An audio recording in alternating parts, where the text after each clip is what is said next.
ಒಣಭೂಮಿ, ಬಿರುಕು ಬಿಟ್ಟ ನೆಲ. ಒಬ್ಬ ಮಹಿಳೆ ಮತ್ತು ಒಬ್ಬ ಪುರುಷ ಒಂದು ಸಣ್ಣ ಸಸಿಯನ್ನು ನೆಡುತ್ತಾರೆ.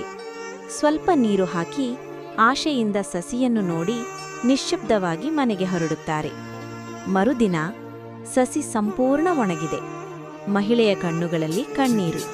ಪುರುಷ ಮೌನವಾಗಿ ನಿಂತಿರುತ್ತಾನೆ. ಇಬ್ಬರೂ ಹಸಿದವರಾಗಿ ಉಳಿದ ಆಹಾರವನ್ನೇ ತಿನ್ನುತ್ತಾರೆ. ಅಷ್ಟರಲ್ಲಿ ಒಂದು ಕಾರು ಹಾದು ಹೋಗುತ್ತದೆ. ಒಬ್ಬ ವ್ಯಕ್ತಿ ಕಾರಿನಿಂದ ಒಂದು ಸೇಬನ್ನು ಎಸೆದು ಹೋಗುತ್ತಾನೆ. ಕೆಲ ದಿನಗಳ ನಂತರ ಅದೇ ಸೇಬಿನಿಂದ ಒಂದು ಸಣ್ಣ ಸಸಿ ಮೊಳಕೆಯೊಡೆದು ಬರುತ್ತದೆ. ಅದನ್ನು ನೋಡಿ ಮಹಿಳೆ ಖುಷಿಯಿಂದ ತಕ್ಷಣ ತುಂಬಾ ನೀರು ಹಾಕುತ್ತಾಳೆ. ದಿನಗಳು ಕಳೆಯುತ್ತವೆ.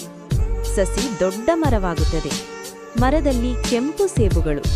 ಇಬ್ಬರೂ ಸೇಬುಗಳನ್ನು ಕಿತ್ತು ಟ್ರ್ಯಾಕ್ಟರ್ನಲ್ಲಿ ತುಂಬಿಕೊಂಡು ಮನೆಗೆ ತರುತ್ತಾರೆ. ಖುಷಿಯಿಂದ ಸೇಬು ತಿನ್ನುತ್ತಾರೆ.